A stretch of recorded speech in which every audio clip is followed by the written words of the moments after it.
sur la petite flèche à droite et récupérer la main comme présentateur. Désigner comme présentateur, je sais pas si tu le vois. Alors, attends, là je...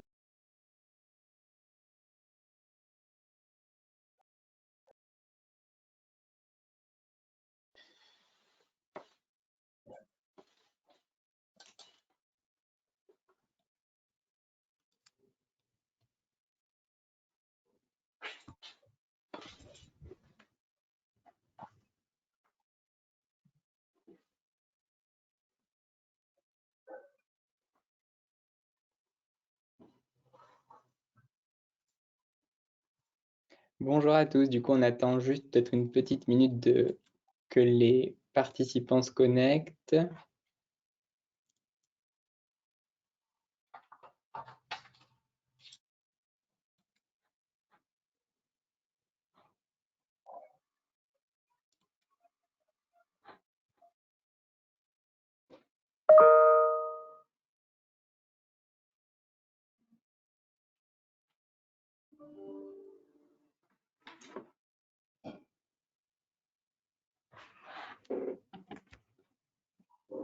Ça arrive petit à petit.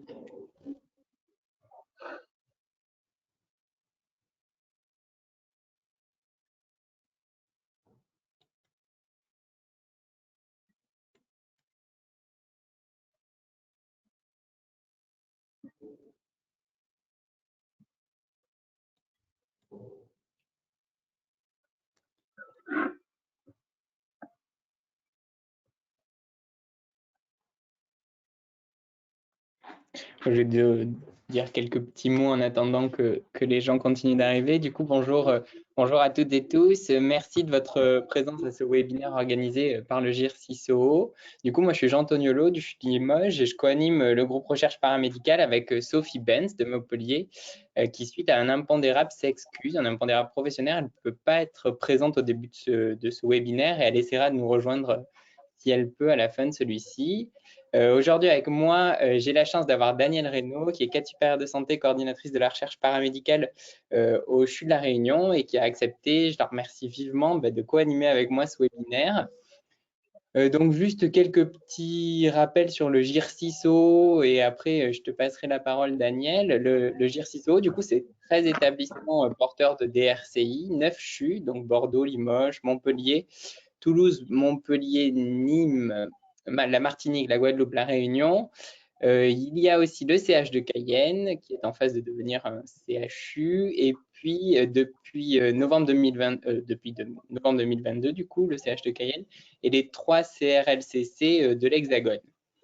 Donc, il faut rappeler que le GIR CISO, c'est la plus grande interrégion en termes de superficie avec 7 régions, donc 2 au sein de l'Hexagone, la Nouvelle-Aquitaine, l'Occitanie, et 5 régions de DOM, la Guadeloupe, Martinique, la Réunion, Mayotte, et puis donc récemment la Guyane.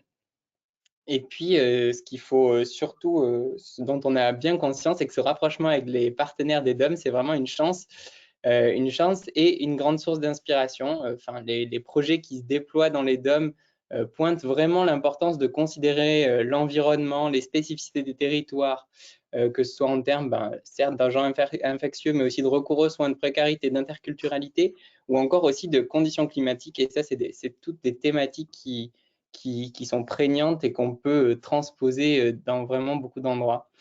Et puis, donc, Sophie, elle a eu la chance très récemment et une illustration précise de ce qui se passe dans la recherche paramédicale dans les DOM, en participant notamment aux 6e journées des travaux scientifiques des soignants de Guyane, les 25 et 26 mai dernier, et, parmi lesquels il y avait de nombreux projets paramédicaux qui ont été présentés.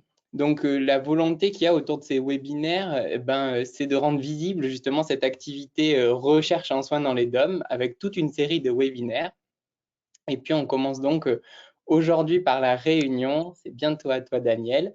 Juste après 2 petites informations pratiques. Si vous avez des questions tout au long de la présentation, nos intervenants pourront y répondre.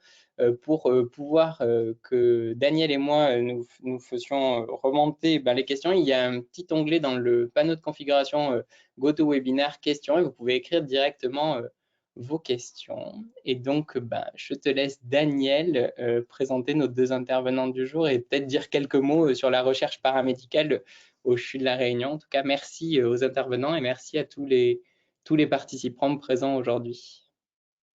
Merci Jean de nous avoir invités pour ce webinaire de cet après-midi. C'est avec un très grand plaisir que je l'anime avec toi. C'est une toute première pour moi. Merci encore.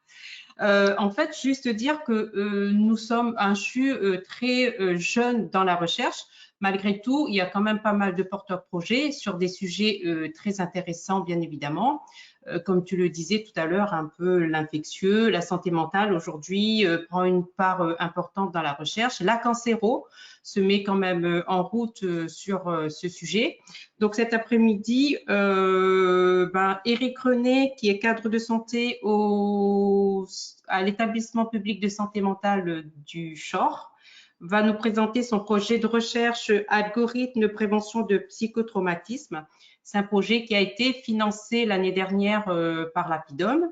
Et Julien Maillot, qui est cadre de santé au CHU de La Réunion, qui va nous présenter son projet concernant l'évaluation de la réalité virtuelle sur la douleur procédurale dans les plaies chroniques, donc notamment le diabète. Et donc, ce projet a été financé en 2019. Ce qui est super intéressant et ça renforce un peu la collaboration dont tu parlais tout à l'heure, puisque c'est un projet multicentrique travaillé et porté par le CHU de La Réunion en collaboration avec le CHU de Limoges. Voilà, donc je crois que c'est Eric qui commence pour sa présentation. En tout cas, merci encore de nous faire participer à ce webinaire. Merci à vous. Ok, donc je vais commencer par d'abord partager mon écran. Tac. Montrer mon écran. Mettre le diaporama en plein écran. Et puis on va commencer la présentation. Je peux y aller? Ouais, on voit très bien, c'est parfait, merci. Ok, avant toute chose, donc je me représente Éric René, donc je suis cadre de santé à l'établissement public de santé mentale de La Réunion, qui est un établissement qui fait quasi exclusivement que de la santé mentale, de la psychiatrie, et notamment dans le champ du psychotrauma par ailleurs. Et je vais vous présenter ce projet de recherche qu'on a pensé, et je remercie le JRC pour les différents événements organisés parce que ça entretient à nous notre motivation et notre volonté de nous engager dans ce champ. Ça nous permet à nous qui sommes à 10 000 km d'avoir accès à un développement de nos savoirs et de nos connaissances dans le champ de la recherche. Et je remercie aussi les acteurs locaux que nous avons, en l'occurrence Daniel, qui nous inspire beaucoup dans cette dynamique-là également. Alors, l'algorithme de prévention du psychotrauma. Pour commencer, je vais peut-être vous contextualiser un petit peu la dynamique recherche au sein de l'établissement auquel j'appartiens, parce que je n'appartiens pas au CHU de La Réunion, je suis dans un autre établissement et c'est important de vous parler de la maturation de ces choses-là.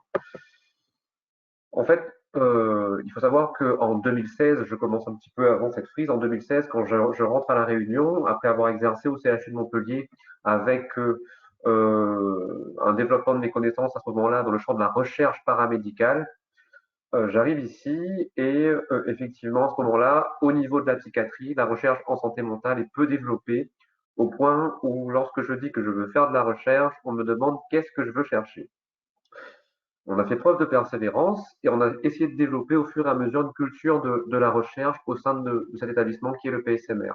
En commençant par une participation à des études multicentriques, notamment l'étude Absom en 2017, qui était un PHRC porté par le CHU de Martinique et animé par le professeur Louis GL, qui est PUPH en psychiatrie. Et c'est là le premier pas véritablement que nous avons fait dans ce champ-là pour nous acculturer avec les grands principes de la recherche. Quand je parle de nous acculturer, je parle bien évidemment de réalisation des formations en ligne, des bonnes pratiques en recherche clinique, être au fait avec l'ensemble de la législation qui va avec, loi Jardé, etc. Ensuite, au niveau de l'établissement, nous avons structuré une cellule d'appui à la recherche en santé mentale, au I signifie Océan Indien, en 2018 pour fédérer les gens qui étaient motivés par cette thématique. On a eu le soutien de notre direction qui nous a accompagnés sur un investissement pour un accès illimité au bouquet EM Premium, ce qui était une chance pour accéder aux articles, pour faire des revues de la littérature, de la biblio, etc. Ensuite, nous avons commencé en 2019-2020 à essayer de développer nos propres projets de recherche médicaux, cette fois-ci médicaux, portés par le docteur Gokal Singh. Ça a été COEPS, un projet de recherche sur la cohérence cardiaque dans la prise en charge des patients en état de stress. Et actuellement, un projet qui est toujours en cours, MAPS, Music Against Psychological Pain in Suicide. Donc de la musicothérapie pour agir sur la douleur psychique afin de réduire le risque de passage à l'acte suicidaire. Donc, des projets de recherche médicaux auxquels participent des infirmiers en tant que ARC notamment ou en tant que tech pour toujours continuer à apprendre et à développer cette culture recherche en établissement. Et puis, après réflexion sur des sujets qui nous questionnaient, on a voulu porter un premier... je vais... excusez-moi. Nous avons voulu porter un premier projet de recherche infirmier qu'on a commencé à travailler en 2019. On avait déjà candidaté à l'appel à projet Apidom, mais nous n'avions pas été retenus. Nous avions tenu compte des remarques qui nous ont été faites. Nous avons retravaillé le projet et nous l'avons proposé à l'Apidom en 2022 de nouveau. Et c'est là qu'il a été retenu à cet appel à projet. Donc tout ça pour vous montrer que finalement la concrétisation de ce projet que je veux vous présenter aujourd'hui, finalement c'est le fruit d'un travail qui a commencé depuis 2016 avec un développement progressif de notre niveau, de nos connaissances en matière de recherche, de notre expérience également en matière de recherche pour pouvoir nous-mêmes aujourd'hui être compétitifs, notamment lors des appels à projets. Également, je précise aussi que l'établissement, le PSMR a investi dans un poste d'attaché de recherche clinique, enfin, dans un poste de technicien de recherche clinique, pardon, pour être précis, ce qui était une compétence qui n'existait pas au sein de cet établissement. Donc, c'est aussi un engagement fort de vouloir promouvoir la recherche au sein de cet établissement.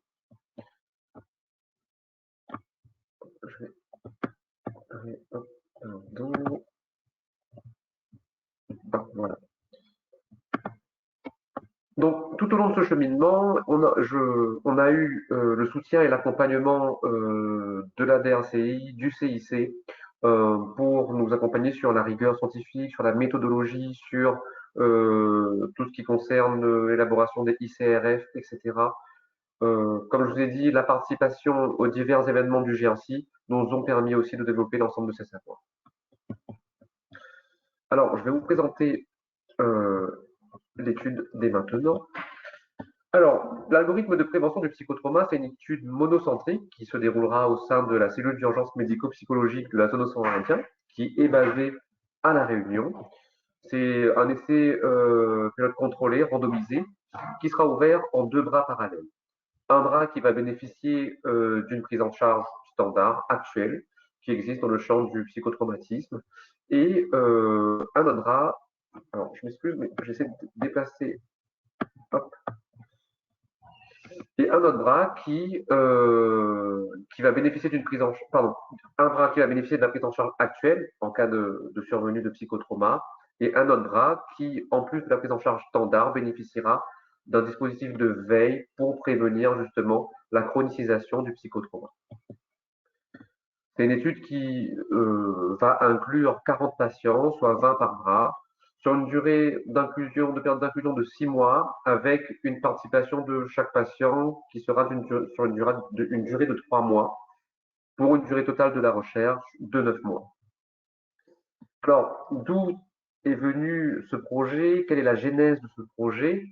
Il faut savoir que je prends mes fonctions d'infirmier coordonnateur de la CUMP en 2016. La CUMP, la cellule d'urgence médico-psychologique, c'est une unité qui existe finalement dans chaque région de France, métropole et outre-mer. C'est l'équivalent des SMURPSI. Ce sont des unités qui interviennent sur déclenchement du 15 pour la prise en charge des états de stress lors des événements graves où l'individu a été confronté à la mort, au réel de la mort. J'en prends pour exemple l'ensemble des attentats que nous avons connus en France. À La Réunion, on est fréquemment déclenché pour les accidents de loisirs, les randonnées, en montagne, les noyades dans les bassins, où il y avait pas mal de personnes qui s'y baignaient et qui ont été témoins de ces faits divers-là. Pour des gros accidents de la voie publique, où on a pas mal de témoins également. Et aussi, moins aujourd'hui, mais on a eu une phase, on a eu pas mal d'attaques de requins, où il faut contextualiser que c'est une personne qui est victime dans l'eau, mais on a une centaine de témoins au minimum qui sont sur le sable, sur la plage, qui étaient là en train de bronzer ou dans une activité de loisir. Donc, l'émission d'écume, ce sera de prévenir l'apparition du psychotraumatisme. Je vais vous montrer après que plus on intervient tôt lors de la survenue d'un événement, plus on va limiter l'apparition du psychotrauma. Donc, je vous ai dit des catastrophes, des faits divers. Ces unités vont prendre en charge autant les civils que les sauveteurs, c'est-à-dire ceux qui vont, les pompiers, les SMURistes, les associations de protection civile, et ainsi que les autres intervenants. Je pense là aux forces de l'ordre, aux forces de sécurité, à tout intervenant qui sera présent sur l'événement. Je pense lorsqu'il y a un AVP, aux gens qui interviennent pour nettoyer les routes, qui vont nettoyer le sang et qui vont avoir peut-être des séquelles traumatiques également. Les CUM sont organisés selon des référentiels nationaux de formation qui vont définir les modalités de prise en charge et les modalités de déploiement. Et comment ces modalités ont été définies? Elles ont été définies par des retours d'expérience, des gros événements qu'on a eus, sur les attentats, comme je l'ai dit, qu'on a connus en France. Par exemple, l'un des derniers réflexes qu'on avait eu, c'était après les attentats de Nice, qui nous a permis de nous apercevoir qu'on manquait de compétences et de savoir dans le champ de la prise en charge des enfants, parce que Nice, souvenez-vous, 14 juillet, population essentiellement familiale, qui viennent en famille regarder le feu d'artifice sur la promenade des Anglais, et malheureusement un certain nombre de victimes psychiques enfants également qu'il a fallu prendre en charge. On n'était pas forcément outillés à ça. Donc les événements nous apprennent à nous améliorer et à mieux travailler. Quelques années après, dans ce même service où j'exerce, on ouvre une autre unité qui est l'unité vigilance. Alors, vigilance, c'est quoi? C'est un service qui a pour but de prévenir la réitération du passage à l'acte suicidaire. C'est-à-dire que pour toute personne qui a fait une tentative de suicide et qui passe par les urgences ou par un service d'hospitalisation, à sa sortie, on va l'inclure dans ce dispositif-là pour garder une veille pour ce patient parce qu'on sait qu'il va être à sur-risque de passage à l'acte suicidaire et à sur-risque de développer d'autres comorbidités. C'est pour ça qu'on va garder une inquiétude pour lui. Vigilance fonctionne grâce à un algorithme de prévention du suicide qui a été construit par le professeur Guillaume Veva, PUPH de psychiatrie à Lille, qui a mené un PHRC nommé ALGOS, qui a permis de définir une modalité d'intervention qui, in fine, contribue à limiter la réitération du passage à l'acte suicidaire.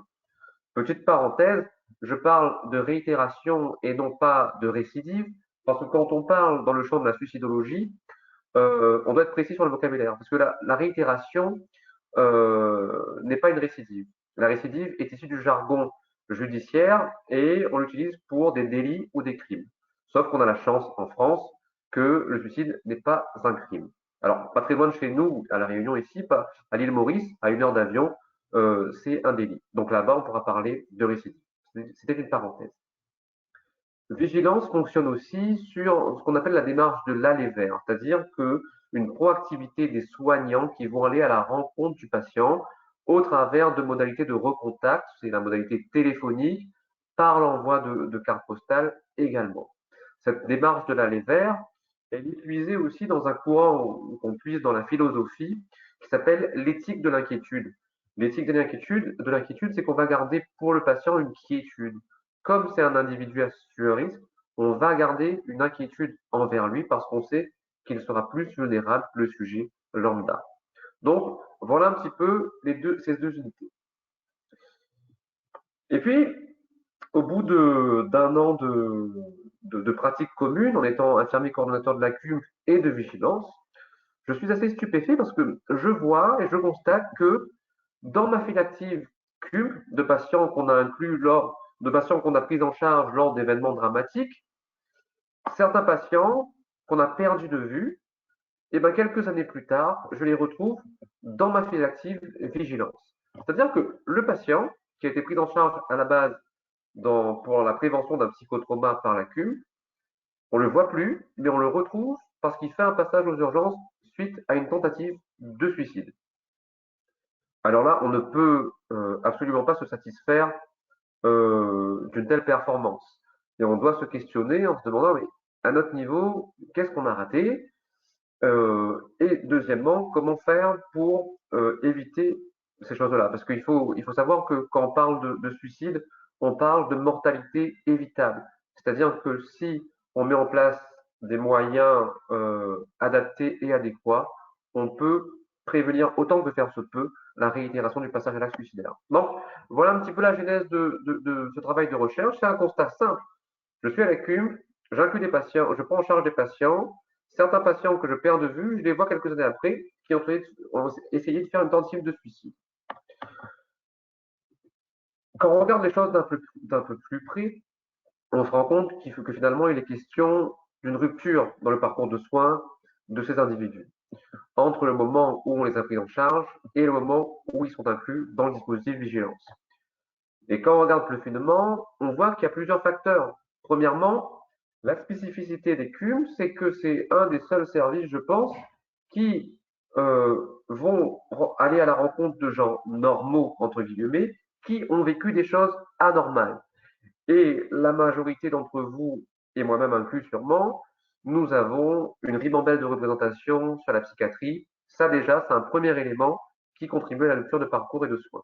Quand je parle de représentation, c'est que déjà, quand ils nous voyaient arriver avec notre gilet SMUR psy, ils nous tournaient le dos, et quand on commence à parler de traitement, les gens partent en courant. Deuxième point, il faut savoir que dans les symptômes des états de stress, c'est-à-dire les états qui précèdent le psychotrauma et les états dans lesquels sont les individus après avoir été confrontés à un événement dramatique, ce sont les symptômes d'évitement. C'est-à-dire qu'on va avoir peur, on va avoir une certaine peur à se confronter à certaines choses, à des individus, et donc notamment il y a de l'isolement et de la fuite. Donc on est face à une pathologie dont le symptôme, c'est finalement de fuir, d'éviter, de s'isoler et finalement de ne pas, ce qui ne nous permet pas d'honorer comme il se doit notre consultation en se rendant dans les locaux de la CUM, par exemple. Donc, ça fait partie de la clinique et il faut le considérer dans ce questionnement sur la rupture de parcours. Aussi, je vous ai dit tout à l'heure que les CUM, on s'est structuré, on a amélioré nos pratiques au regard des rétextes, mais on se doit de reconnaître aussi que pour ce qui est de la prise en charge qu'on appelle post-immédiat, c'est-à-dire dans les semaines qui suivent l'événement, on n'est pas véritablement structuré sur le déploiement de nos soins. On a des soins standards, le débriefing, qui est une ventilation émotionnelle, le MDR, qui est une psychothérapie qui vise à anesthésier les émotions associées aux images, mais il n'y a rien de bien formalisé et chacun fait un petit peu à sa manière. Parce que pourquoi il est important d'harmoniser, je ne vous l'ai pas dit tout à l'heure, c'est parce que à la Réunion, par exemple, si on est face à un gros événement, nous ne disposerons pas de suffisamment de volontaires de la CUM, de professionnels de santé en psy formés à la CUM, pour pouvoir faire face à une situation qui aurait 400 patients à prendre en charge. Et donc, cela impliquerait qu'on aurait des renforts de métropole qui viendraient nous aider, et de Mayotte également. Et c'est pour ça qu'on se doit d'avoir un référentiel commun. Tout comme lorsqu'il y a les attentats Charlie Hebdo à Paris, dans les heures qui suivent, on a l'ensemble des CUM du territoire français qui rappliquent Montpellier, Paris, Lille, qui vont donner un coup de main. Donc, pour travailler ensemble, c'est important qu'on ait un référentiel commun structuré au niveau national. pour la continuité de nos services. Alors, il faut savoir aussi que, je vous l'ai dit tout à l'heure, plus un patient est pris en charge tôt, plus on va diminuer sa probabilité à développer un psychotrauma. Je vous ai parlé que le suicide, c'est de la mortalité évitable, du modèle de vigilance et de la philosophie de la lésion. À partir de là, l'hypothèse qu'on émet, c'est que la mise en place d'un système de veille pour suivre les patients qui ont subi un événement à potentialité traumatique semble être finalement indispensable pour optimiser cette prise en charge du psychotraumatisme. Quand je parle d'optimiser, on est d'accord qu'on pense à éviter les ruptures de parcours, et ça sur le territoire français. Pour cela, on se doit de considérer le fait que le maintien du contact ne doit pas être laissé à la seule initiative du patient, puisqu'on a fait préalablement le constat qu'au regard de plusieurs facteurs, ce lien peut être rompu. Deuxièmement, on voit qu'il faut une certaine rigueur, une certaine durée, une certaine proactivité des soignants pour l'entretien de ce lien. Aussi, je vous ai dit que l'ECUM, on prend en charge les individus sur des événements assez graves, de grande ampleur. Je vous ai parlé d'un chiffre de 400 personnes tout à l'heure. Exemple, Charlie, attentat de Nice, c'était 400 prises en charge aux urgences somatiques pour 4000 prises en charge au même moment dans les postes d'urgence médico-psychologique. Donc, on est sur des volumes quand même assez importants, mais autant que faire se peut, on se doit malgré tout de proposer une prise en charge qui est individualisée et personnalisée, c'est-à-dire adaptée à la clinique du patient. C'est pour cela qu'on a réfléchi à conceptualiser un algorithme de prise en charge du psychotraumatisme. Alors, encore une fois, pour être au fait sur la sémantique, pourquoi j'ai préféré parler d'algorithme plutôt que de procédure?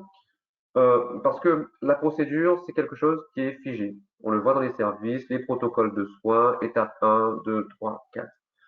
L'algorithme est issu du jargon informatique, issu du courant de l'intelligence artificielle, qui a pour vocation de sans cesse s'adapter, s'adapter, s'adapter et encore s'adapter au profil qu'on a en face de soi.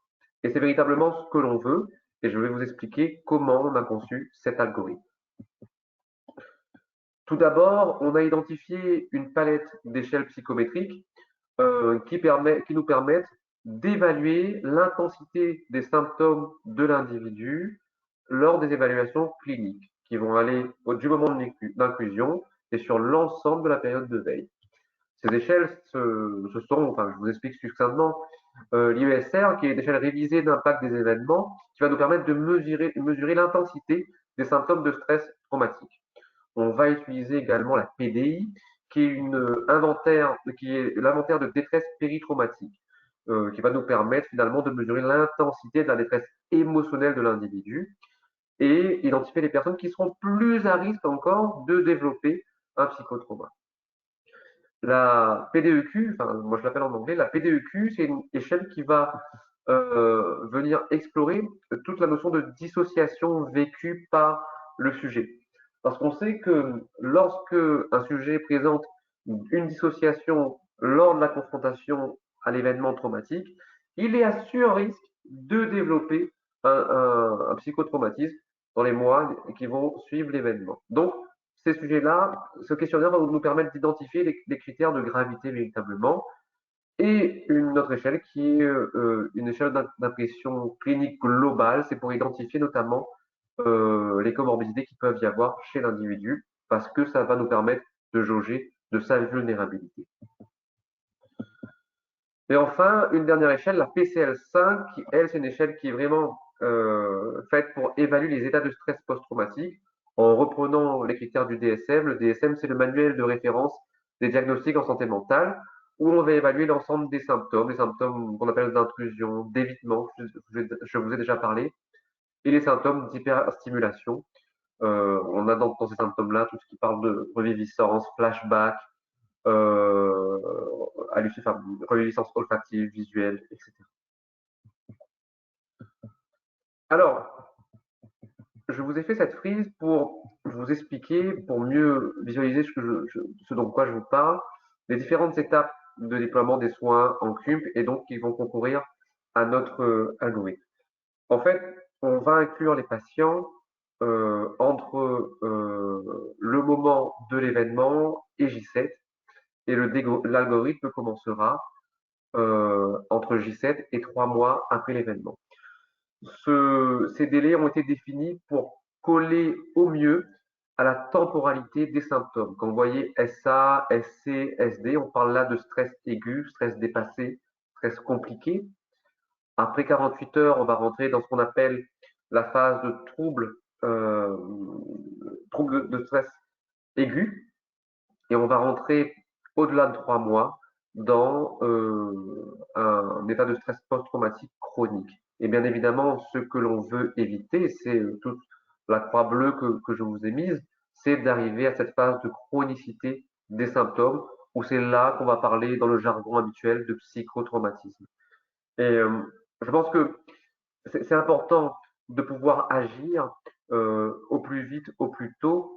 Et je l'ai vu il y a quelques jours dans mon unité où une dame, son mari est décédé il y a 4 ans, brutalement au domicile. On faisait une simulation en FGSU dans l'unité et 4 ans après, elle était toujours incapable, alors qu'elle est soignante, de réaliser un massage cardiaque parce qu'il y avait des reviviscences, des flashbacks et toute la souffrance qui va avec. Donc, ça pour vous dire que au-delà de tout ça, il y a aussi un intérêt de santé publique. On peut éviter à ce que ces symptômes deviennent chroniques si on s'organise mieux et si on garde un lien avec le patient. Donc, le déploiement des soins habituels, ça se résume en 2 périodes. La période immédiate que vous voyez entourée en rouge et la période post-immédiate que vous voyez entourée en vert.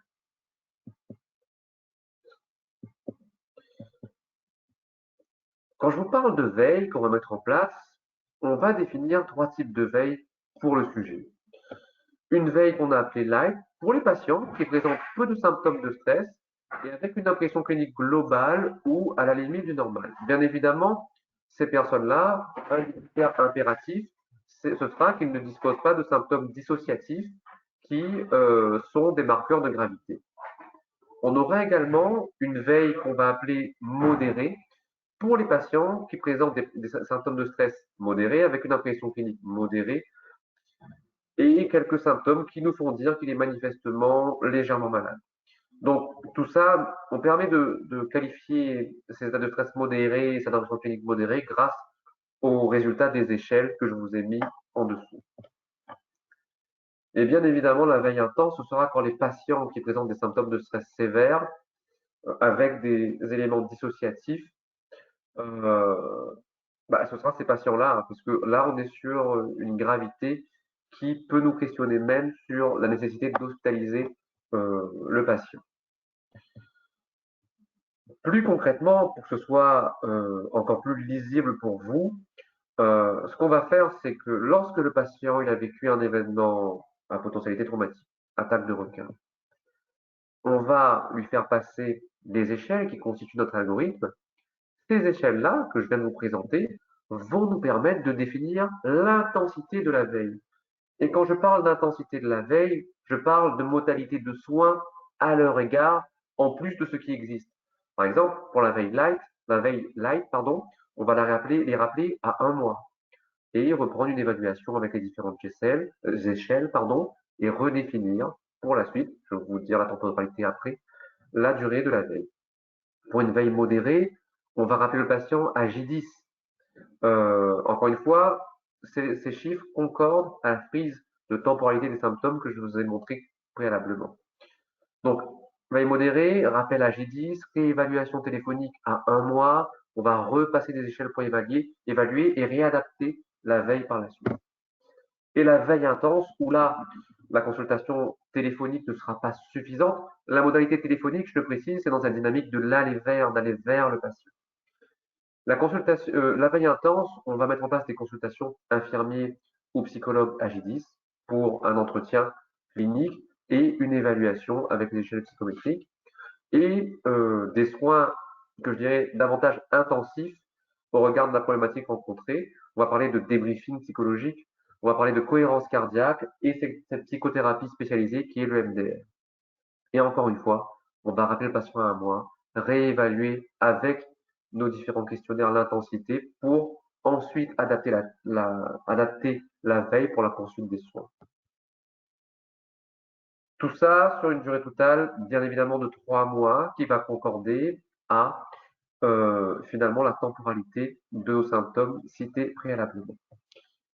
La réévaluation finale aura pour objectif de définir l'orientation du patient en CMP, en centre médico-psychologique, ou pour les patients qui ont été inclus dans la veille intense, l'orientation vers les unités de psychotraumatisme, ou pour les patients qui ne vont plus avoir de symptômes qui vont les embêter dans leur quotidien, l'arrêt des soins et l'orientation vers la médecine de ville et les médecins généralistes. Encore une fois, on va repasser à ce moment-là des questionnaires, des évaluations psychométriques pour s'assurer de leur état et qu'il y a nécessité à soit continuer les soins dans l'unité spécialisée, les arrêter ou une orientation en CMP. Donc je vous ai dit qu'on a également une temporalité au niveau du déploiement de l'algorithme. On a l'inclusion du patient en J0 à la date de l'événement. On va l'inclure dans l'étude entre 72 heures et J7 après l'événement. Pourquoi? C'est pour, premièrement, respecter les délais en lien avec toute la dimension médico-légale, parce que souvent, sur ces événements-là, ce qui va prioriser, ce sera les convocations à la gendarmerie pour être auditionné en tant que témoin sur ces événements-là. Ça va être s'il y a des violences physiques, sexuelles ou autres. La priorité, ça sera les consultations en médecine légale. Ou encore, bien souvent, pour les gens dont c'est un proche, la participation aux funérailles et tout travail psychothérapeutique, quel qu'il soit, se doit de commencer après ces événements-là. Entre J10 et 3 mois, comme je vous ai dit, au regard des différentes modalités de veille, on va réadapter à chaque contact avec le patient la veille en fonction de son état clinique. Et ça, sur une durée de 3 mois. Sur une durée de 3 mois, où on va définir, comme je l'ai dit, dans le carré mauve, la poursuite des soins pour cet usager. L'objectif principal de cette étude, finalement, ce sera d'évaluer la faisabilité d'un tel dispositif de veille et de prévention du psychotraumatisme proposé à des personnes victimes d'un événement à potentialité traumatique et mesuré par le taux de recrutement. Les objectifs secondaires seront d'évaluer l'adhésion des participants au dispositif AM1 et AM3, vu que c'est une modalité de soins nouvelle. Il faut aussi qu'on sache si les patients sont satisfaits et souhaitent participer. Dans le bras expérimental, on va évaluer la satisfaction des patients vis-à-vis du dispositif AM3 dans ce bras expérimental à deux niveaux, d'un point de vue qualitatif et quantitatif, décrire les points forts et les difficultés rencontrées au déploiement de cet algorithme pour identifier les améliorations éventuelles à apporter à cette nouvelle modalité de prise en charge. On va bien évidemment et surtout évaluer l'efficacité de ce dispositif sur la survenue ou pas d'un trouble de stress post-traumatique à la fin des 3 mois. Est-ce qu'on a moins de patients qui, au bout des 3 mois, ont un psychotraumatisme, ou est-ce que les résultats ne sont pas convaincants, ce qui peut survenir aussi. On va également voir ce qu'on appelle l'impact sur les comorbidités, toutes ces complications qui peuvent être en lien avec ces événements de vie, c'est-à-dire les tentatives de suicide, comme je vous ai dit, la variation du risque suicidaire, et également toute la symptomatologie anxio-dépressive qui peut être en lien avec ça, parce que ça va impacter l'humeur de la personne, sa qualité de vie sur la durée de l'étude.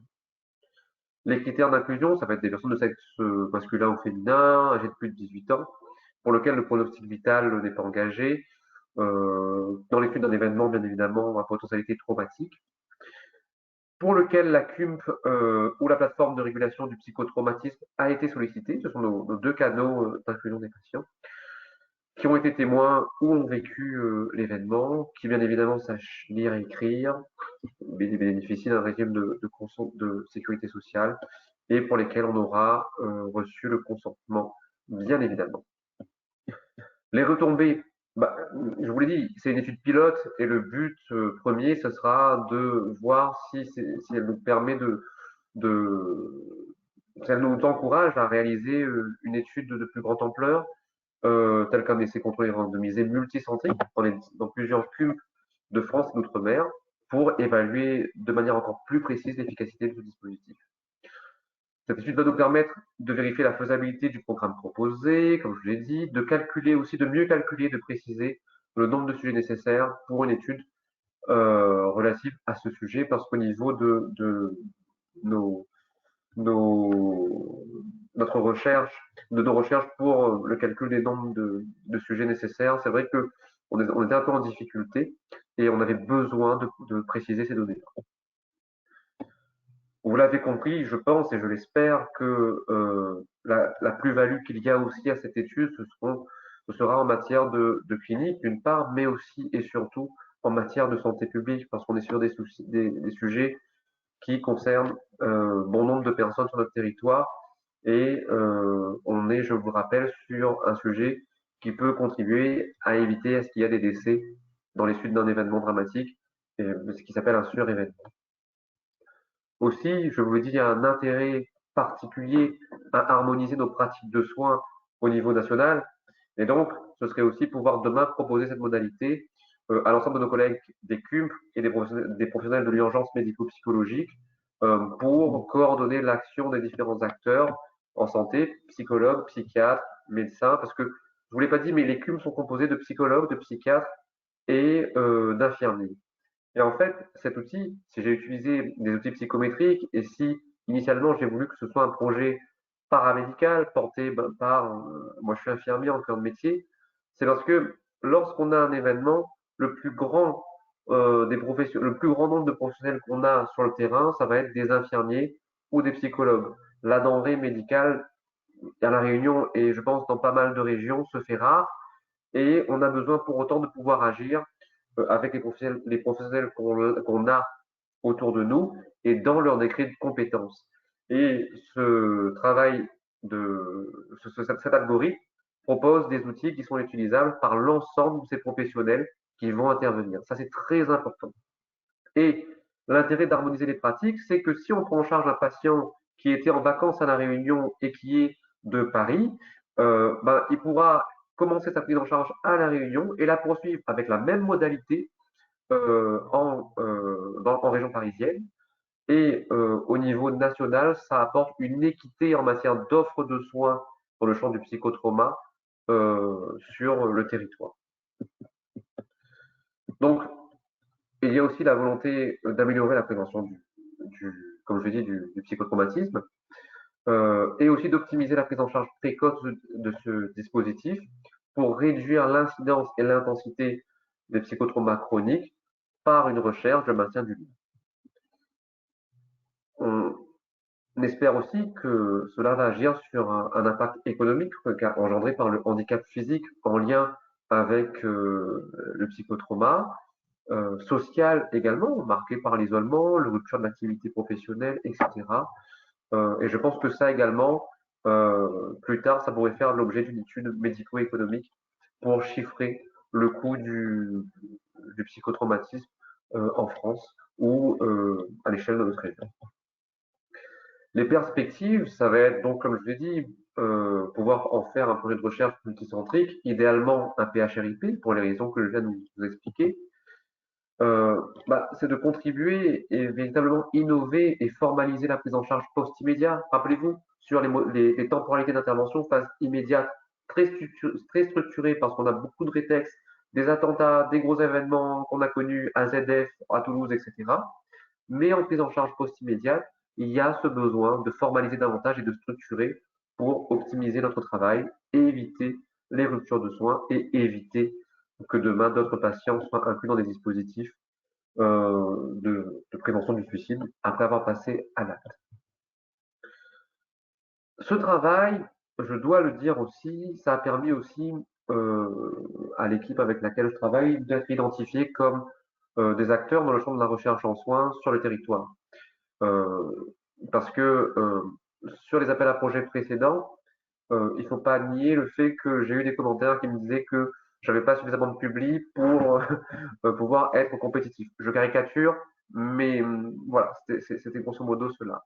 ce qui nous permet finalement de produire aussi de demain des articles et d'exister dans ce champ-là.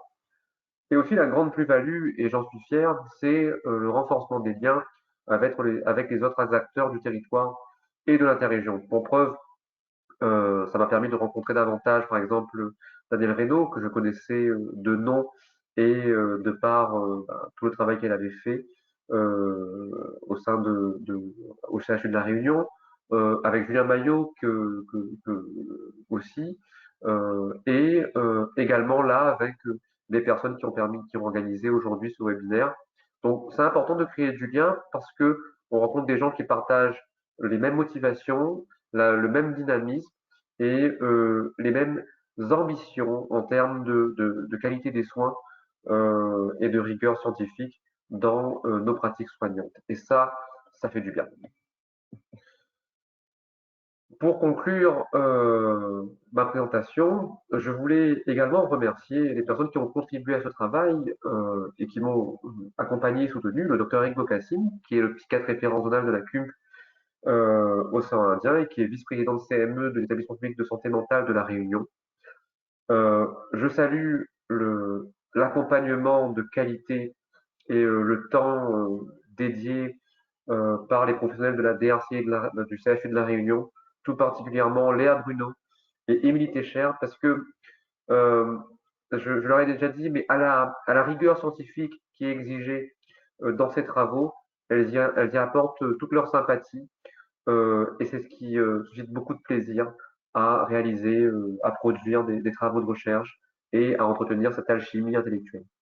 Et enfin, je remercie le directeur référent de mon établissement qui, vous l'avez vu préalablement, a encouragé depuis 2016 une dynamique recherche au sein de l'établissement qui commence à porter ses fruits et qu'on souhaite voir grandir avec nos collègues qui sont présents à ce webinaire ici et ceux qui les accompagnent également et qui le connaissent dans le champ de la recherche sur notre territoire. Donc, merci beaucoup pour nous aider à contribuer à faire que nos idées deviennent des projets de recherche.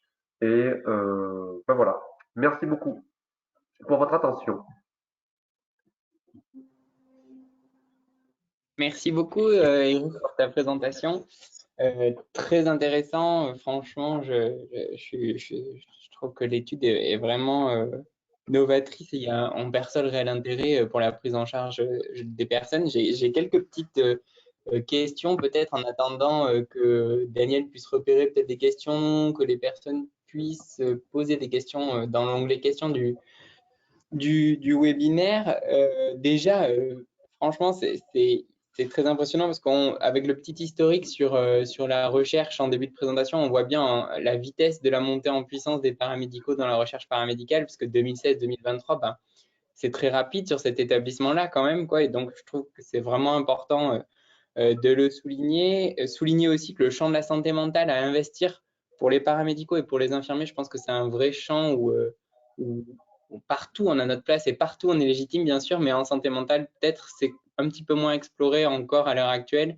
Et votre étude va permettre notamment de montrer l'impact que ça peut avoir. C'est super intéressant.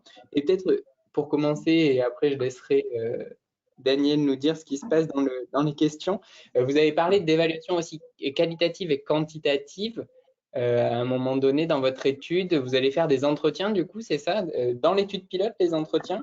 Et du coup, combien il y a de personnes qui vont être incluses dans votre étude pilote? Alors, dans l'étude pilote, la taille de l'étude, on a prévu d'inclure 40 patients. Comme j'ai dit, 20 par bras. Et donc, ceux qui vont bénéficier de cette évaluation qualitative et quantitative, ce seront 20 de ces patients qui seront dans le bras qui déploie l'algorithme de prévention de psychotrauma, parce que les patients qui vont expérimenter la prise en charge globale, il n'y a pas d'intérêt à les évaluer.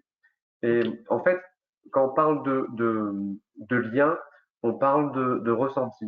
D'où cette dimension qualitative qu'on a voulu, parce que si on n'a pas l'adhésion du patient d'un point de vue qualitatif, ça ne marchera pas. On ne va pas résoudre cette problématique de rupture de parcours. Parce que en psychiatrie, une des notions fondamentales, c'est l'alliance thérapeutique.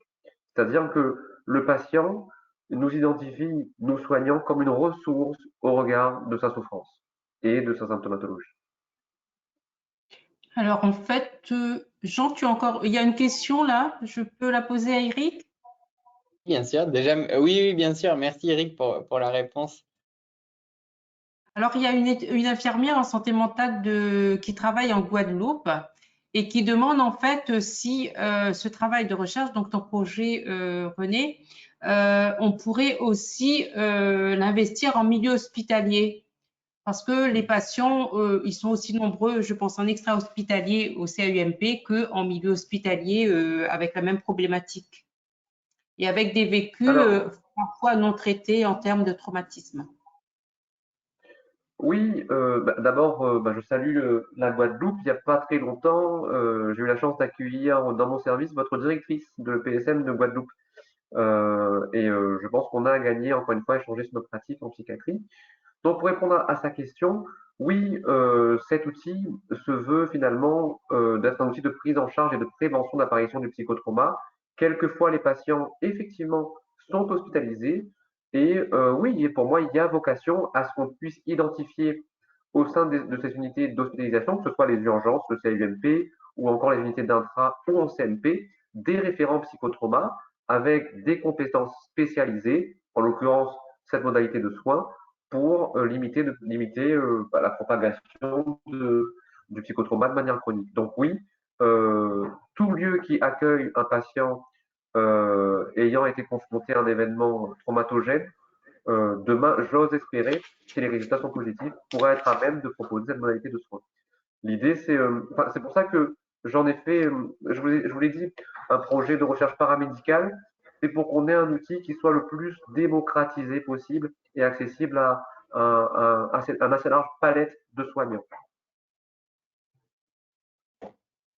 Merci pour cette réponse complète. Je pense que peut-être Madame Cassin, Mira Cassin pourra prendre contact aussi avec toi si Oui, elle veut en échanger peut-être de manière un peu plus poussée. Mais en effet, oui, on comprend tout le caractère extrapolable et je pense de la question de santé publique sous-jacente enfin, derrière, il y quoi. a, il y a la question de santé publique et pour être parler de manière plus précise du rôle propre infirmier en santé mentale, Euh, ce qui est aussi novateur dans notre spécialité, c'est que là, en psychiatrie, il y a des choses formidables qui sont faites depuis des années, mais qui ont été transmises uniquement oralement. On a une transmission exclusivement orale en psychiatrie, et c'est comme ça, malheureusement, qu'on a perdu bon nombre de choses merveilleuses.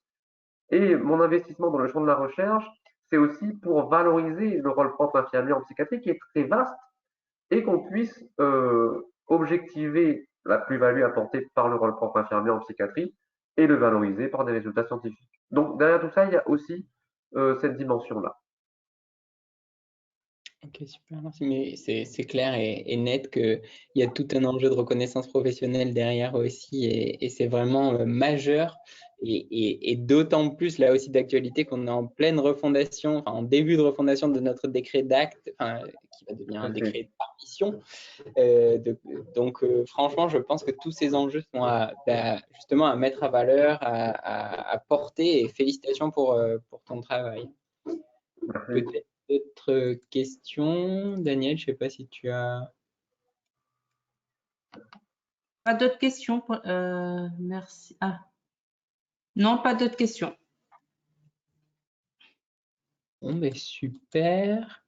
Combien vous prenez en charge de patients via la CUMP par an? Il y avait ça dans un.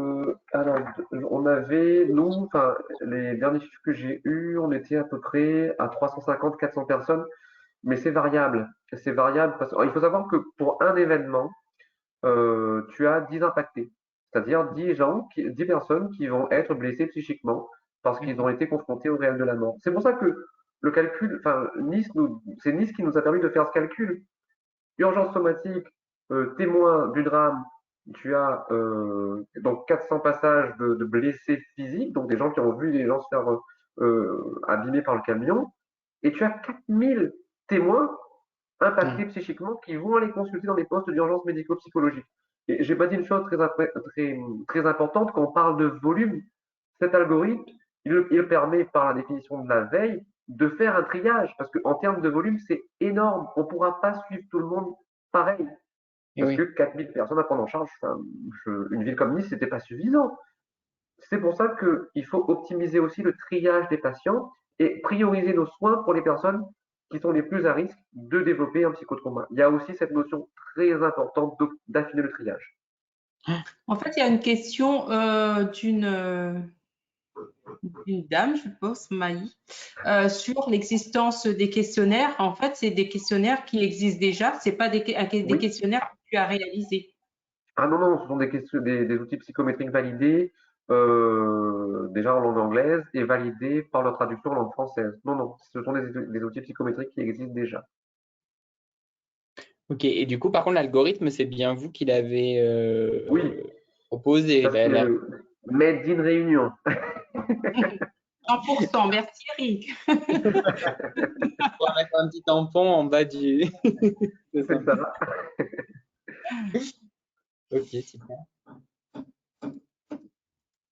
Merci. Il n'y a plus de questions par rapport à la présentation. On passe à la deuxième présentation. Ouais, je suis assez d'accord. On va peut-être passer du coup la main à Julien. Merci Eric, à bientôt. À bientôt. Merci encore Eric. Alors, il faut juste que Eric désactive son partage pour que je puisse activer le mien. Ah, attends, je te le fais ça tout de suite. Ou peut-être que je peux récupérer directement d'ici. Ouais. Ça doit être bon possible. Normalement, c'est bon. Ouais. Alors, il manque juste le partage. Yes. Ça se met en route.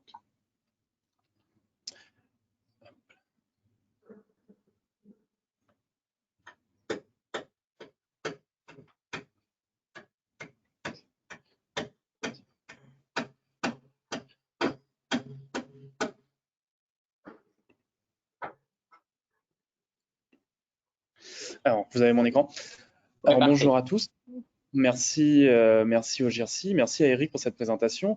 Merci de pouvoir nous donner l'occasion de présenter nos projets. Donc, je suis Maillot Julien, investigateur coordonnateur du projet de recherche DoRêve. Cadre de santé maintenant, mais infirmier à la création de ce projet, parce que ce projet, il est en pleine inclusion, mais il date d'il y a quelques temps. C'est aussi l'intérêt de cette présentation, de pouvoir vous montrer tout ce cheminement vers la recherche. J'ai tenu à mettre sur cette présentation aussi Madame Kourou-Amélie et Madame Ratino-Violaine. Comme on en discutait tout à l'heure, c'est un réseau. Et ce projet, il s'est fait pas seul, c'est du multicentrique avec le CHU de Limoges. Et ce sont des acteurs principaux dans la mise en place de ce projet. Alors, DoRêve, c'est quoi? DoRêve, c'est l'évaluation de l'effet de la réalité virtuelle sur la douleur dans la prise en charge des plaies chroniques. C'est un essai contrôlé, randomisé, multicentrique, entre le CHU de La Réunion et le CHU de Limoges. Le porteur de projet étant le CHU de La Réunion, d'où nous est venue cette idée. Alors, c'est une idée de terrain. Monsieur René, tout à l'heure, parlait de la part importante de nos pratiques qui ont été diffusées par nos pairs de manière assez ancestrale et orale dans nos pratiques et en psychiatrie. Et pour moi, cette idée se retrouve globalement dans tous les soins et principalement dans le domaine où j'ai beaucoup exercé dans les plaies et cicatrisations. Alors d'où est venue cette idée? Cette idée est venue d'un retour de voyage d'un collègue qui avait acheté un casque de réalité virtuelle parce qu'il s'était dit que c'était sympa, il ne savait pas trop comment ça marchait et on a essayé de le mettre sur nous dans un premier temps. On a trouvé ça hyper intéressant et on s'est dit pourquoi pas le tester en consultation parce qu'à ce moment-là, on proposait déjà à nos patients, par le biais d'une télé, de leur mettre un clip, une vidéo et en fait de faire une méthode d'abstraction pour leur proposer autre chose pendant le soin. Donc on a testé ce casque et on s'est dit quand même, il y a quelque chose. On va peut-être voir aller un peu plus loin et essayer de proposer une prise en charge autour de ça. Et en même temps, on parlait de démarche institutionnelle. Autour, dans notre administration, on développait le processus de recherche et surtout de recherche bibliographique. Et on nous demandait de produire des EBN. au travers d'une recherche bibliographique détaillée. Donc, on s'est dit que ça pouvait être l'idée, le socle d'un travail de base. C'est là où il y a eu une réelle prise en compte de ce besoin par l'ensemble de l'équipe qui a travaillé une recherche multidisciplinaire où là-dedans est investi les infirmiers, le cadre de santé, le cadre de pôle qui aussi avait une affinité particulière avec la recherche, mais aussi les médecins. Et c'est vraiment le vrai ciment de ce projet, c'est que ça a été une réflexion globale et une réflexion qui a mené une recherche bibliographique en groupe, qui a permis d'avoir des éléments de réponse sur certaines réflexions ou problèmes qu'on s'était posés autour de ce projet, mais qui a permis globalement de faire une revue de la littérature qui nous a permis d'avoir vraiment une donnée et une production du protocole de recherche qui a été porté par mes soins après, mais qui est vraiment le fruit d'un travail de collaboration. Et je pense que c'est assez essentiel de le préciser ici, parce que c'est ce qui a mené tout ce travail et qui permet qu'aujourd'hui, on arrive à pouvoir effectuer ces inclusions. Donc, ce projet de recherche a été présenté dans un premier temps à l'APIRES 2018. Donc, vous voyez, ce projet date de 2017.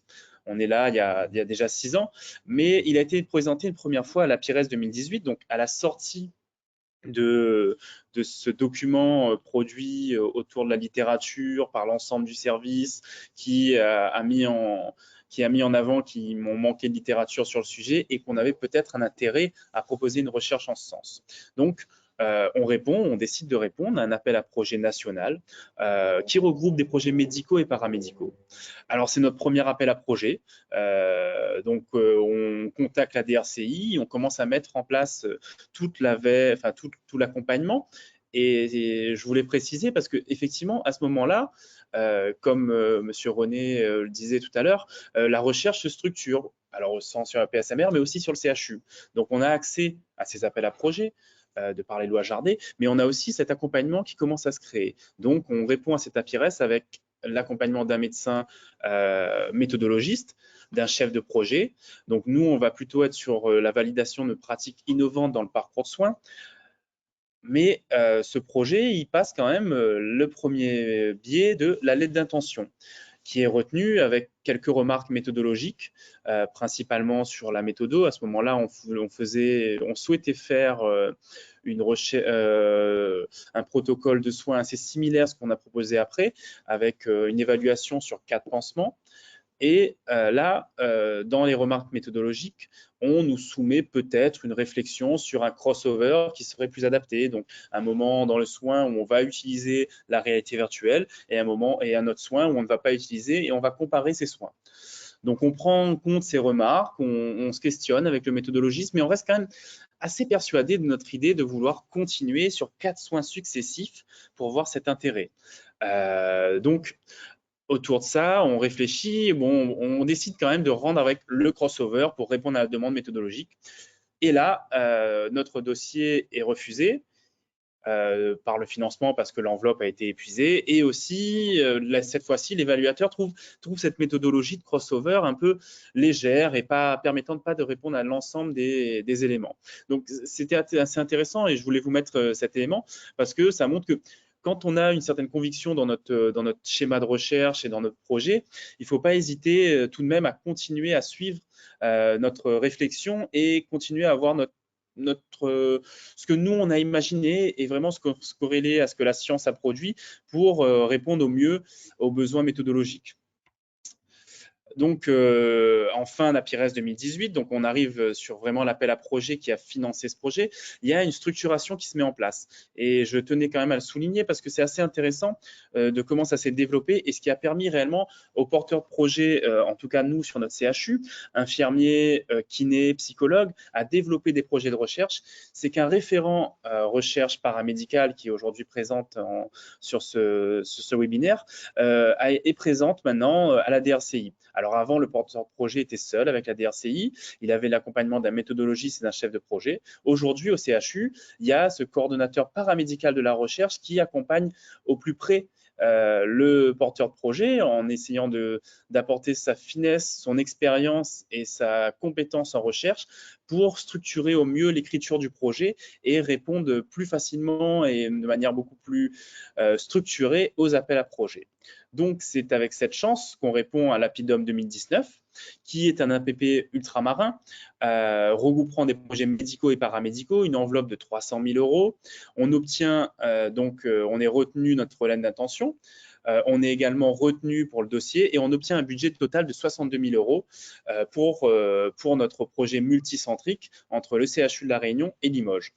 Pour la petite histoire, c'était aussi le seul projet paramédical financé à ce moment-là. Donc là, je vous ai mis un petit récap des projets. Il y a eu même confusion dans l'annonce des résultats où on a confondu les porteurs de projets et les titres des projets. Alors, qu'est-ce que DoREV? Donc, DoREV, c'est un contexte. Alors, DoREV s'inscrit dans le contexte d'une prise en charge des plaies chroniques, avec à La Réunion un fort taux de diabétiques, beaucoup plus élevé qu'en métropole. En 2017, à La Réunion, on a 7,4% de diabétiques contre 4,9% en métropole. Dans l'unité à laquelle j'exerçais à ce moment-là, on réalisait 2500 consultations de plaies et cicatrisation par an.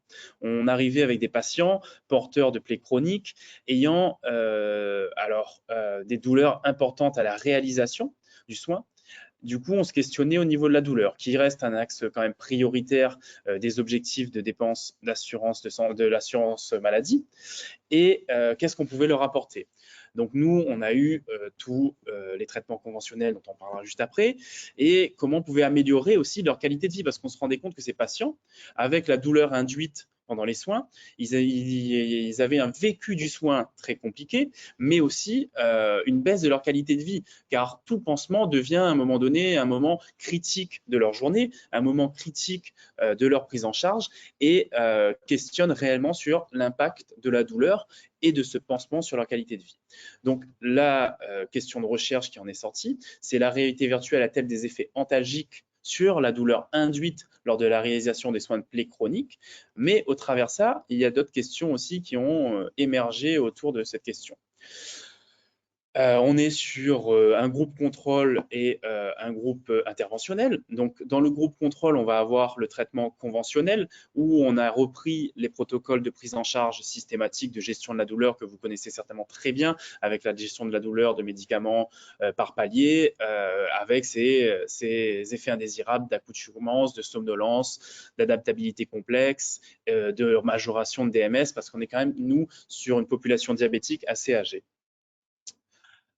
Et on a mis en parallèle aujourd'hui les traitements non médicamenteux qui émergeaient à l'époque en 2018. On entendait beaucoup parler d'hypnose, on entend encore beaucoup parler. La musicothérapie émergeait aussi énormément. Il y avait un projet de recherche actuellement à ce moment-là sur le CHU autour de la musicothérapie. Beaucoup de sophrologie, beaucoup d'aromathérapie qui sont toujours là et qui doivent entrer dans nos pratiques parce que nos patients attendent aussi qu'on puisse leur proposer autre chose que des médicaments. Et on se trouvait vraiment dans un périmètre qui nous permettait de répondre à ces demandes des patients. Donc, on s'est intéressé un peu à tout ça au travers de qu'est-ce que notre casque de réalité virtuelle pouvait apporter. Alors, le casque de réalité virtuelle, qu'est-ce qu'il propose aujourd'hui ? Le casque de réalité virtuelle, c'est une utilisation, au vu de notre littérature, qui apparaît depuis quelques années. En 2018, on n'avait pas énormément de littérature là-dessus, principalement en cancéro, en pédiatrie, au grand brûlé, en gynécologie, mais surtout sur le continent américain. Peu de choses en France, peu de choses en Europe globalement, beaucoup chez les grands brûlés aux États-Unis. Alors, c'est une nouvelle forme de distraction qui va donner aux patients l'illusion d'une immersion dans un environnement. Là où l'hypnose avait son sens, enfin a son sens dans tous les cas, parce qu'on l'a utilisé nous dans nos services, on a utilisé aussi la mise en place d'une télé.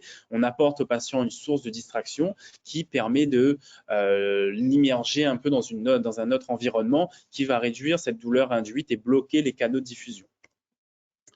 La réalité virtuelle, donc le mécanisme de cette réalité virtuelle, c'est donc de jouer sur cette distraction en portant l'attention du patient sur des stimuli non douloureux pour diminuer l'intensité de la douleur perçue et induite par le geste. Donc vraiment tout ce qui est environnement autour de la douleur, mais le soin de manière globale, on va avoir une abstraction du patient qui va être coupé globalement du soin et qui va pouvoir avoir vécu totalement différent de ce soin.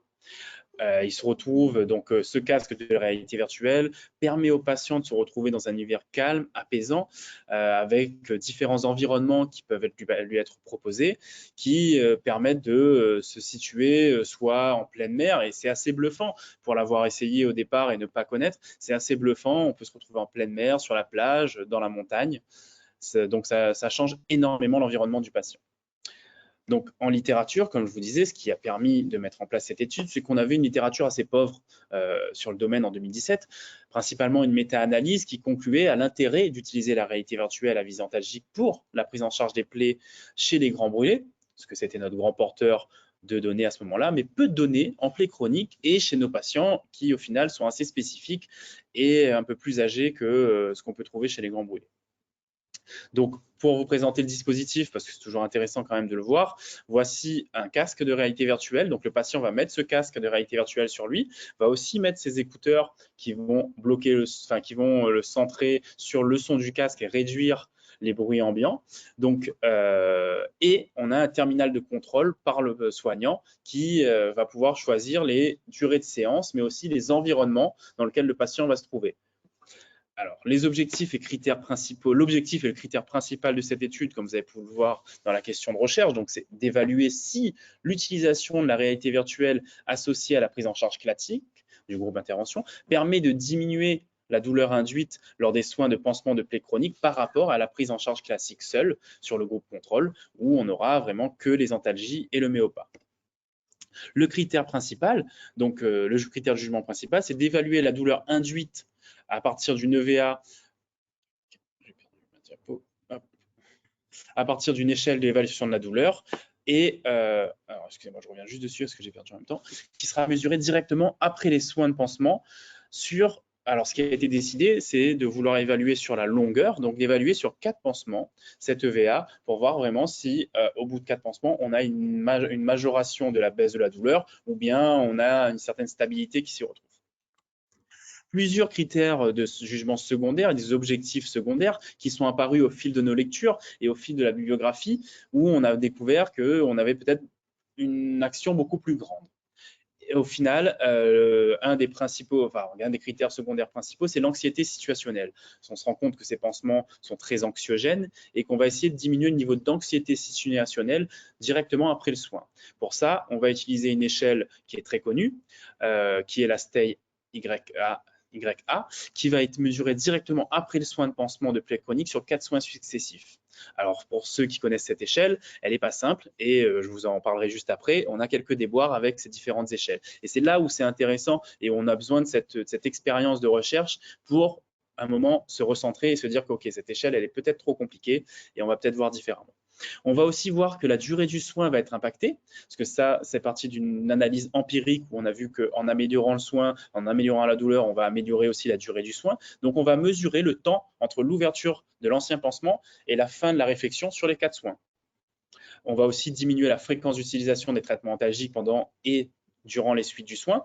Donc là, on va évaluer, le patient va partir avec lui avec une liste de traitements et il va évaluer sa prise de médicaments avant le soin, après le soin, et on va pouvoir faire des écarts et peut-être aussi des études médico-économiques au travers de ça. Ensuite, on va voir aussi, on sait que la douleur, c'est multi-champ, enfin, intervient sur de nombreux champs. Donc, on va essayer de voir aussi le temps que le patient a pensé à la douleur pendant le soin. Alors, ces questions vont être reprises sur une EVA qui va être mesurée à chaque pansement, mais ça n'a pas été évident pour nous de déterminer cette échelle parce qu'il y a eu cette douleur donc systématique directement après le soin, qui est le jugement principal, mais il y a ce temps passé à penser à sa douleur. Il y a ce temps aussi à l'intensité maximale de la douleur, comme vous le verrez juste après. Donc, on a proposé une échelle assez standard d'EVA sur une feuille où le patient va noter lui-même où il en est de cette échelle, qu'on va évaluer aussi, je pense, qui va nous permettre de faire un retour méthodologique sur cette méthode d'évaluation. On va aussi essayer d'accélérer le processus de cicatrisation parce qu'on a vu la littérature qui nous montre qu'en réduisant la douleur, on améliore le vécu du patient, mais on améliore aussi les processus inflammatoires et on maximise le temps de cicatrisation avec l'amélioration de la production de fibroblastes.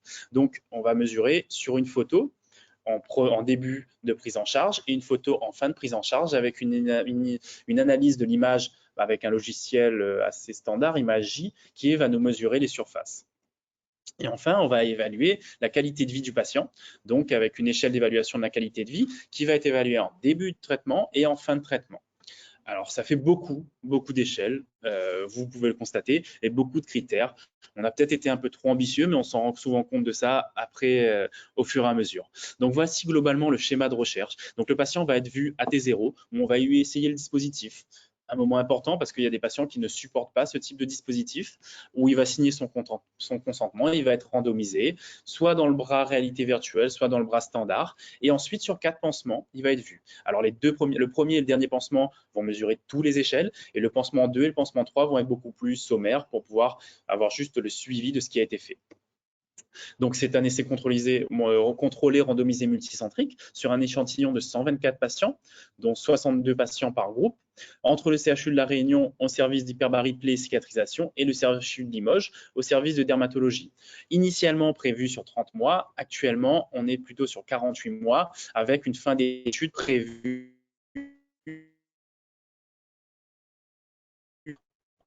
en novembre de cette année. Et c'est là où on va discuter aussi de l'étendue de cette étude. Donc, il n'y a pas de projet de recherche sans valorisation. Recherche présentée en 2019. Un poster aussi a été présenté au colloque du GIRC-CISO à Poitiers en 2022 cette année. L'année dernière, il y a un article qui est en cours sur le protocole et il y a aussi un article qui est prévu en fin de recherche. Là, je vous ai mis l'exemple du projet du poster qui a été présenté à Poitiers en 2022. C'est tout l'intérêt aussi de ne pas faire cette recherche seule dans son coin, mais aussi de valoriser nos pratiques et de partager autour de ce qui s'est passé. Les retombées attendues. Donc, aujourd'hui, on est quand même seulement à 41 patients. Donc, vous avez pu voir, notre objectif qui était de 120, on n'est qu'à 41 patients. Entre-temps, effectivement, on a eu la Covid, il y a eu tout ça. Bon, on peut tout mettre sur le Covid, mais il y a aussi peut-être sur la complexité de notre étude, sur le schéma de recherche et sur le terrain de recrutement qui a un peu changé.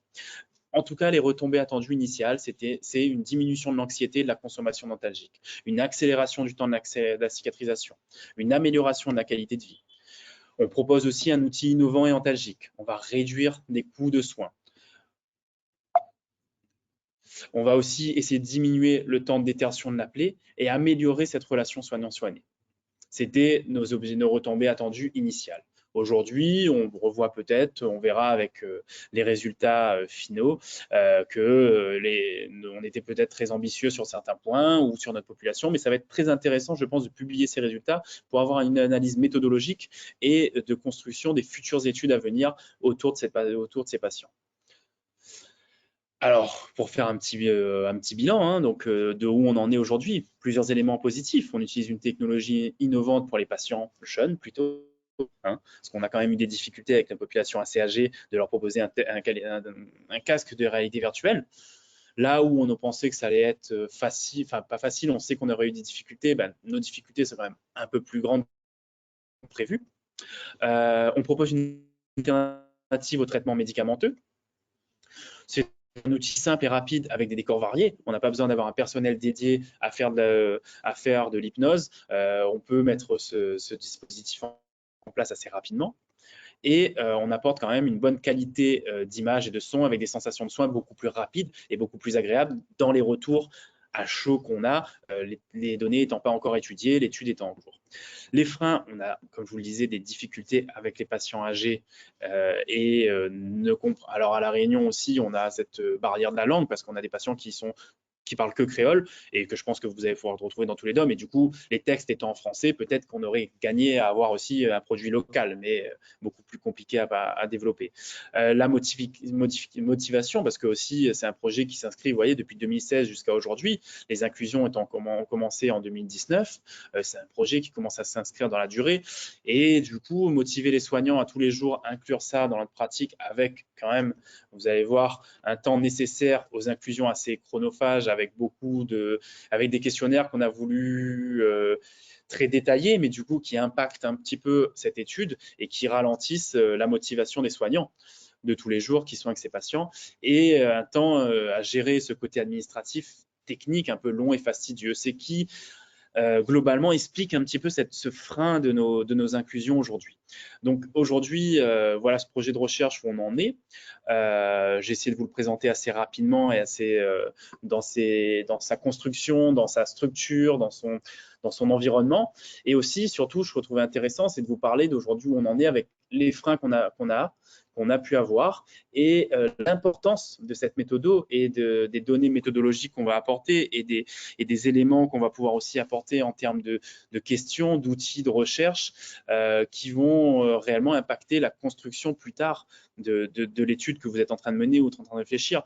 Et si je dois conclure, et je conclurai un peu comme Monsieur René tout à l'heure, c'est pour moi, ça a été les prémices de la recherche, ça a été les prémices d'acquérir une méthodologie scientifique, et je pense que notre profession et nos professions paramédicales ont tout à gagner et ont vraiment des qualités et des expériences à partager autour de ces projets de recherche. Voilà, là, l'expérience a été compliquée à mettre en place. Aujourd'hui, on n'arrive pas exactement à ce qu'on veut, mais on va pouvoir rebondir sur d'autres projets et on va pouvoir utiliser ces données qu'on va produire, j'espère rapidement, pour servir la science et servir notre pratique infirmière. On a une science infirmière maintenant, la refonte de la formation, enfin il y a plein de choses qui vont tourner autour de la recherche. Voilà. Je reste disponible pour vos questions maintenant. Merci beaucoup Julien pour cette présentation, j'espère. J'ai l'impression qu'il y a des petits problèmes de réseau, je ne sais pas de quel côté. Merci beaucoup, très intéressant aussi. Sujet d'actualité et hyper important que la prise en charge de la douleur de nos patients, d'autant plus quand ça peut être mis en place directement par des infirmiers, que ça engendre pas plus de temps a priori pour les soignants. Ça semble être une méthode gagnant-gagnant, quoi. Peut-être le temps que les questions arrivent, juste une petite question, moi. Est-ce que dans les inclusions, vous avez des difficultés, parce que tu parlais d'évaluation de la tolérance? Est-ce qu'il y a des patients qui ne souhaitent pas continuer l'expérience de la réalité virtuelle ou c'est pas tellement une problématique? Alors, c'est pour ça qu'on a voulu évaluer le dispositif en amont de la randomisation pour pas avoir à sortir des patients. Globalement, les patients qui l'ont testé ont plutôt adhéré au dispositif, même si les patients âgés à la base, hein, c'est le temps de leur expliquer surtout et ça, mais globalement, ils ont adhéré. Il y a un patient aujourd'hui qui a voulu arrêter l'étude parce que le dispositif ne lui convenait pas. Post-randomisation, donc post-essai et tout ça. Hein. Mais sinon, non, on n'a pas de tolérance. Donc, finalement, c'est assez anecdotique et ça a l'air de pouvoir persister dans le temps comme méthode. Ouais, c'est super. Oui, et ce qui est assez intéressant, c'est que c'était assez novateur sur le CHU d'avoir ce type de casque, hein, qui sont, on le connaît, assez difficiles à acquérir en service. Mais ça a été aussi, on a eu beaucoup d'autres services faisant pas partie de l'étude, voulant proposer ce casque à leurs patients de manière un peu épisodique, par exemple en réaneurochir, sur une prise en charge très anxiogène. On nous a demandé de venir avec juste le casque pour accompagner le patient. C'est des choses qu'on a réalisées, qu'on a voulu réaliser aussi pour accompagner ces patients-là à ce moment-là, parce qu'on avait le casque à ce moment-là. Mais du coup, ça peut ouvrir le champ des possibles pour un casque effectivement rapide à mettre en place. Hyper intéressant. Et puis, ça ouvre du coup oui, les perspectives de recherche aussi. Quand on vient vous chercher pour une autre utilisation que celle prévue, c'est assez chouette. Peut-être tu as vu des questions, Daniel, dans le Il n'y a pas de questions. Alors. Ah oui, attends, une question peut-être. Le développement de prise en charge alternative me semble tout à fait génial. Donc, bravo. Pas de question, mais c'est juste une remarque. Super chaud. Très intéressant. Oui, il y a pas mal de retours très positifs sur vos interventions. Peut-être un petit... Alors, merci pour cette présentation et bravo pour le sujet. Avez-vous des professionnels d'une URC disponibles pour vous aider au recueil de données? Oui, pour la phase d'inclusion de saisie de données. Je te laisse répondre parce qu'on a effectivement essayé de, dans tous les sens, trouver des solutions pour faire avancer le projet. Je te laisse répondre à la question.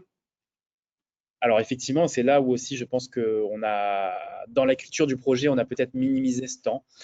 Mais aujourd'hui, il y a quand même une arc de recherche qui, pour un temps qui n'est pas inclus dans l'étude, vient nous accompagner sur les inclusions, essayer de faire le côté administratif, mais ça doit correspondre avec son planning et tout ça. Mais on a essayé de proposer ça, mais pour l'instant, enfin, ça n'a pas marché non plus. Ça a aidé un peu les inclusions au départ, enfin à ce moment-là où on l'a mis en place, mais ça n'a pas permis de relever notre taux d'inclusion globalement. Mais effectivement, on a peut-être minimisé ce côté arc, tech, enfin, dans l'accompagnement à la mise en place de l'étude et l'accompagnement quotidien. Je peux peut-être compléter ta réponse, Julien. Tu connais très bien ce dossier. Dans le temps, je pense que ce qui est important, c'est que c'est un projet qui a eu, il y a eu le Covid qui est passé par là, tout ça. Mais la motivation, c'est quelque chose qui est essentiel pour essayer de faire garder, pour pouvoir inclure, puisque c'est assez long, ça a pris du temps, ça prend encore du temps. Et au début, c'est effectivement tout le monde est autour du projet, on est tous d'accord pour les inclusions. Mais finalement, le temps passe et la motivation baisse. Et il faut vraiment trouver quelque chose pour remotiver les équipes et ça devient un peu compliqué, quoi. Voilà. Et peut-être je rebondis sur la question, enfin une question, suggestion. Le rôle du cadre de santé dans tout ça pour maintenir les équipes motivées autour de projets de recherche, autour des inclusions, la recherche en management, peut-être, je sais pas. Ouais, en fait, moi je vais répondre, Julien, si tu permets. En fait, c'est vrai que Julien était moteur puisqu'il était dans ce service. Le fait aussi d'avoir changé de service, d'être parti, il a fait ses études de cadre, donc il a quitté le service. Il a passé, on dira, la main à une personne qui était super motivée dans le service pour porter le projet le temps qu'il parte à l'école des cadres. Mais la motivation n'est quand même pas la même. Et je te rejoins effectivement, Jean, que la place du cadre de santé, son implication dans des protocoles, dans des projets de recherche, cette place-là, elle est essentielle. Effectivement, s'il y a pas ce grain de sel-là, voilà, donc c'est un peu compliqué par la suite, voilà. Et enfin, si je peux compléter, enfin, on a eu cette discussion avec Daniel et encore ce week-end en garde ensemble. C'est vraiment, effectivement, bon, pour l'étude en tout cas, effectivement, moi j'étais porteur de ce projet et moteur dans ce projet. Je suis parti à l'école et ça a suivi un certain temps. Mais aujourd'hui, c'est un autre cadre qui est sur ce secteur et on travaille ensemble, mais c'est toujours plus compliqué quand c'est quelqu'un d'autre qui le fait. En tout cas, qui a moins une culture recherche parce que dans ma formation de cadre aussi, et j'ai pu faire la remarque à ma directrice d'école, c'est qu'on a eu cette recherche en management, on a dû faire un mémoire, mais on a peu cette culture recherche soignante et d'accompagnement de projets réellement et d'impact de ces projets sur notre pratique de tous les jours. Alors, peut-être qu'il y a des IFCS qui le proposent maintenant, mais je pense que peu de cadres sont acculturés à la recherche et le cadre doit être un élément moteur dans cette mise en place de recherche, dans cette inclusion de patients. Et c'est là où peut-être aussi qu'on pêche aujourd'hui et qu'on a perdu un peu la motivation soignante. Et parallèle à la recherche en management, je pense que clairement, on a beaucoup de choses à faire. Il y a tout un vaste champ des possibles, un peu comme ce qu'on disait, des choses qu'on fait depuis des années qui se transmettent de pair en pair. On ne se questionne pas trop dessus. Ça marche plus ou moins, mais on est quand même en recherche de quête de sens au travail aujourd'hui. Peut-être que la recherche peut être une ouverture, la recherche en management par les cadres et pour les soignants principalement, pour le patient, serait un axe important à développer. En tout cas, dans le projet de soins infirmiers du CHU de La Réunion de 2022-2026, c'est une place, en fait, c'est un volet sur lequel le volet accompagnement du cadre de santé à la recherche est un volet qui est important et donc on va mettre en place des actions pour effectivement que ça puisse bouger à ce niveau-là. Super initiative, enfin, félicitations parce que c'est hyper intéressant et je pense que ça ne peut être que porteur pour les équipes s'ils ont des cadres qui accompagnent ce genre d'initiatives et d'idées, parce que des idées, les infirmiers en ont, hein, enfin, et les autres paramédicaux aussi. Hein, je prêchais un peu pour ma paroisse, c'est vrai, mais tous les paramédicaux c'est vrai que voilà, il faut, je pense que ça sera très intéressant, même peut-être d'avoir un retour sur l'expérience du CHU de La Réunion sur l'accompagnement des cadres et les actions sur la valorisation de la recherche paramédicale. peut-être dans un futur webinaire. Ça peut être super. Peut-être qu'il faut attendre 2 années ou 2 ou 3 années avant de faire un prochain webinaire là-dessus. Bien sûr, évidemment. On a le temps, mais c'est vrai que c'est à garder en tête. En tout cas, c'est hyper intéressant.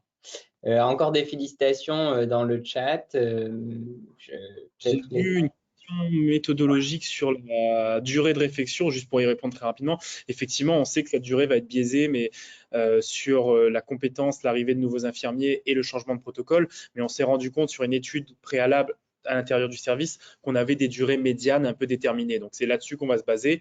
Ça ne sera pas très scientifique, mais ça nous apportera un premier regard. Ok, très bien. C'est vrai que c'est une question intéressante, ça aussi. Pas d'autres questions, je trouve. Non, moi non plus. On peut peut-être laisser une petite minute de plus au cas où. En tout cas, merci beaucoup à vous deux. Félicitations pour ces beaux projets. Moi, c'est vrai que j'en ai entendu parler, en tout cas pour celui qui se déroule également à Limoges. Hyper intéressant. J'avais vu le casque de réalité virtuelle, etc., des retours positifs. Et c'est vrai qu'améliorer la qualité des soins, améliorer le vécu des patients, ben, c'est primordial. Ça se retrouve dans vos deux projets. Merci beaucoup. Franchement, c'est inspirant. Juste pour apporter une petite réponse aussi aux questions qui étaient posées sur les supports disponibles, il y aura les replays enfin le replay de ce webinaire et aussi les supports qui seront mis à disposition des personnes qui s'étaient inscrites. Il y a même une diffusion sur YouTube si jamais des webinaires parce qu'il y avait des cadres de santé, je crois, qui demandaient pour faire un retour auprès de leurs équipes justement et montrer ce qui se passait en recherche paramédicale. Voilà. Je vois pas d'autres. Pas d'autres questions? Non, moi je vois pas. Merci beaucoup, en espérant que dans 2 ans, il y aura un webinaire avec nous-mêmes sur la recherche managériale. Clairement, j'espère. Et puis aussi en présentant les résultats de vos études respectives, des analyses. Bien évidemment. Et d'autres beaux projets de recherche du CHU de La Réunion. C'est clair. Et peut-être même en partenariat avec le CHU de Limoges, on ne sait jamais. J'y pense, j'y pense. Et main dans la main avec le PSNR. Oui, aussi. Bon, super, merci beaucoup. En tout cas, merci à tous les trois. Merci aux participants. Ouais, voilà. Merci à tous les participants également. Je n'ai pas encore la prochaine date du prochain webinaire, mais on reviendra vers vous très rapidement avec ça et avec les prochaines thématiques. Je vous remercie encore tous. Merci Daniel pour la co-animation. Merci à nos intervenants et merci aussi au GIRSI pour permettre ces webinaires de recherche paramédicale. Bonne fin de journée à tous. Merci beaucoup. À bientôt. Au plaisir. Au revoir. Au revoir.